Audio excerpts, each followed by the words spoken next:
yauma yaqumun nasu lirabbil alamin. Pada hari itu nanti seluruh manusia berdiri di hadapan timbangan pengadilan Allah yang Maha Agung. Kita ini dekat pengadilan ini ya. Pengadilan apa? Tata usaha negara. Pengadilan tata usaha negara. Banyak problema sekarang ya. Pengadilan tata usaha negara itu mengadili biasanya yang berkaitan dengan pegawai negeri ya, yang berkaitan dengan tata usaha administrasi negara. Nah, baiklah. Baik minta hormat. Nah, itu sudah dua ya. Tentang pertanahan, tentang timbangan yang dizalimi. Yang ketiga, zalim narkoba, termasuk rokok. Itu orang menzalimi dirinya sendiri. Merokok membunuh diri secara perlahan-lahan. Narkoba agak cepat sedikit daripada perlahan-lahan. Firman Allah dalam surat An-Nisa ayat 29, wala taqtulu anfusakum, janganlah sekali-kali kamu berusaha untuk membunuh dirimu, sekalipun secara pelan-pelan, secara perlahan-lahan. Karena ada kata la di situ. La taqtulu, la itu la nahi namanya.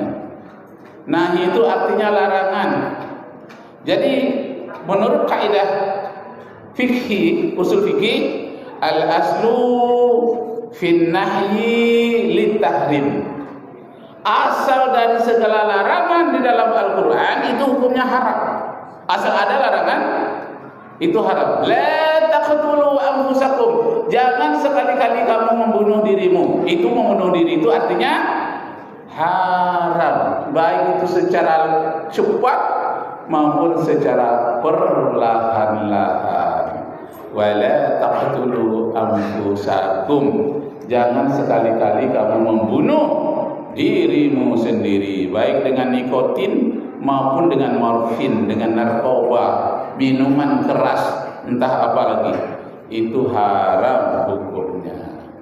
Jadi al-aslu fin nahyi litahrim, asal dari segala larangan dalam Al-Quran hukumnya haram, illa ma dalilun ala khilafihi, kecuali ada dalil-dalil yang lain yang membantahnya, yang menidakkannya. Selagi tidak ada dalil yang lain yang membantahnya, hukumnya jatuh kepada haram. La taqrabu zina, jangan kamu dekati pergaulan bebas. Nah, mendekati saja sudah haram, apalagi melakukannya. Dari mana dapat kata-kata haram? Dari la nahi, la larangan. Karena la itu ada dua artinya. Lahi itu artinya jangan, nafi artinya tidak. Nah, yang larangan itu la nahi, jangan kamu membunuh dirimu, jangan kamu dekati pergaulan bebas, dan janganlah kamu berlaku zalim, baik dalam perdagangan, pertanahan, dalam bidang apapun. Karena kita hidup di dunia ini hanya sementara saja. Karena itu kita banyaklah berpikir, banyak berzikir, zikir dan pikir. Pantun Melayu mengatakan, ukir-ukir bulu sumpitan, ambil rotan dibelah dua. Pikir dahulu merupakan keuntungan, sesal kemudian tiada berguna. Tapi kebanyakan orang menyesal itu memang kemudian.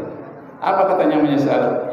Ya hasratana ala ma farratna fiha wa hum yahmiluna awzarahum ala zuhurihim ala sa'a ma yazirun.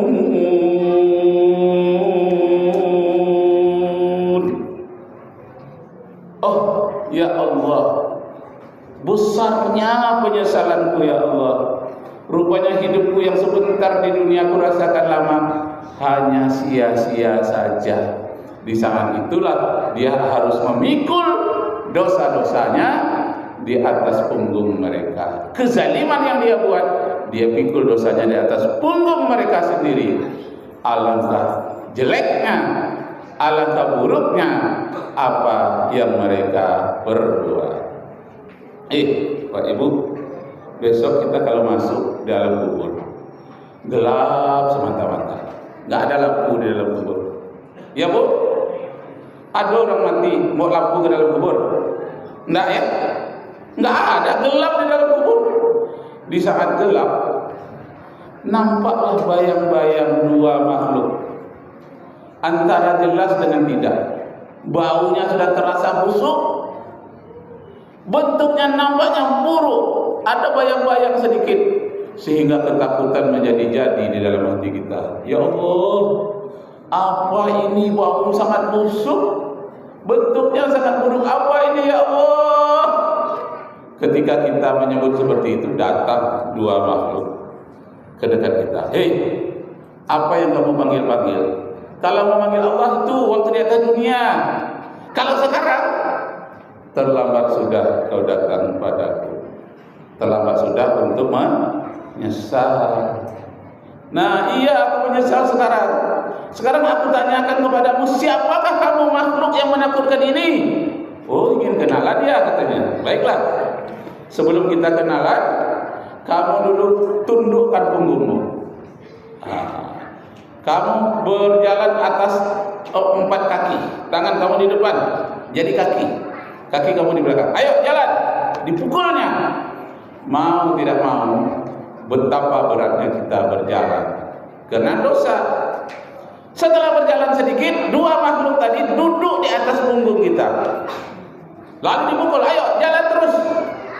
Maka orang yang berdosa tadi bertanya, makhluk yang menakutkan, siapa kalian berdua ini? Tak pernah mendengar ceritanya oleh para ustadz di bumi, tak pernah kubaca. Siapa kalian berdua ini? Nah, kalau kamu ingin tahu siapakah kami berdua ini, kami inilah si Hawa dengan si nafsu berdua. Waktu kamu di atas dunia, kamu mengendarai hawa dan nafsu. Sekarang sampai di alam barzah, si hawa dengan si nafsu pula yang menjelma dalam bentuk makhluk menunggangi kamu. Dulu kamu menunggangi saya, sekarang saya menunggangi kamu, ganti-gantian dong katanya. Dia mau ganti-gantian dengan kita. Kita kendarai hawa nafsu itu maksudnya kemana kehendak hawa nafsu itu kita ikutkan. Itu mengendarai hawa nafsu. Nah besok di alam barzah, hawa nafsu pula yang mengendarai kita, dia pukul. Di saat itulah kita menyesal. Ya hasratana. Oh besarnya penyesalan aku, penyesalan kami ya Allah.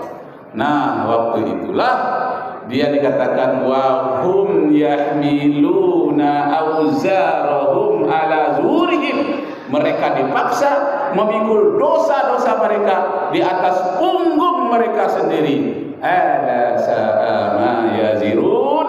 Alangkah buruknya nasib orang-orang yang banyak dosa. Bu, sanggup memikul dosa besok dalam barzah? Sanggup memikul di atas punggung kita? Tidak sanggup. Kalau tidak sanggup, sekaranglah kita banyak bertobat, mohon ampun kepada Allah. Man qama Ramadan imanan wa ihtisaban ghufira lahu ma taqaddama min dzambi. Siapa yang betul-betul melaksanakan ibadah Ramadan dan dia minta ampun kepada Allah, maka diampunkan seluruh dosa-dosanya yang lalu, diampunkan oleh Allah. Nah, terakhir, Bapak hormat, kezaliman terhadap sesama manusia.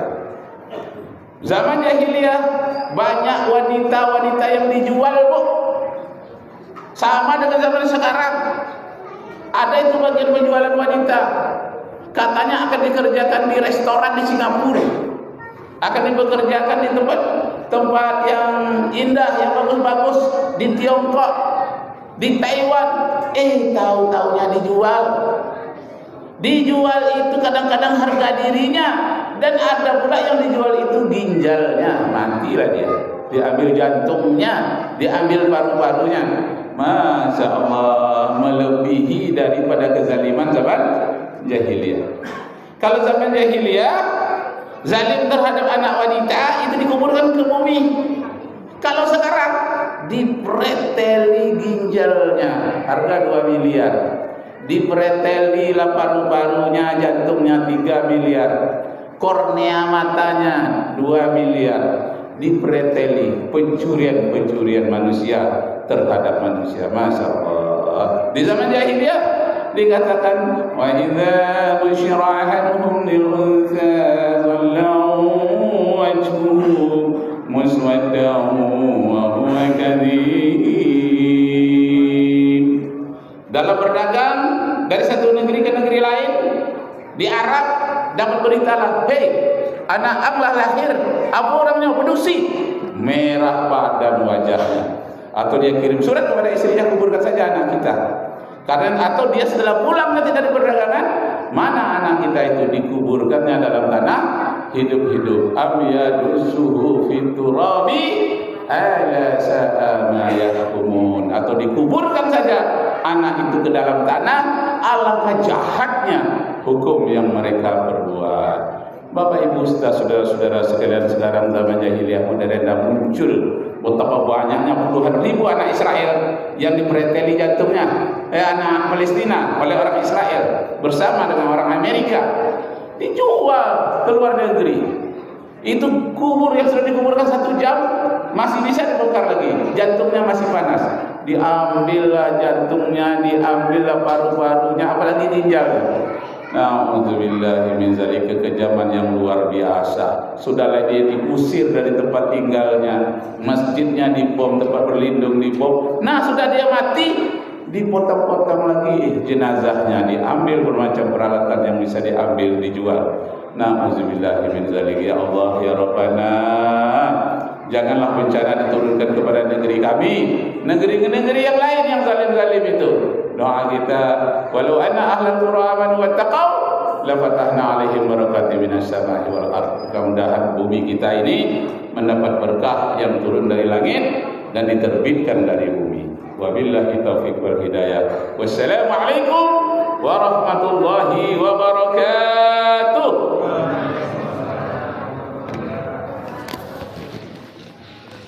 Allahu Akbar.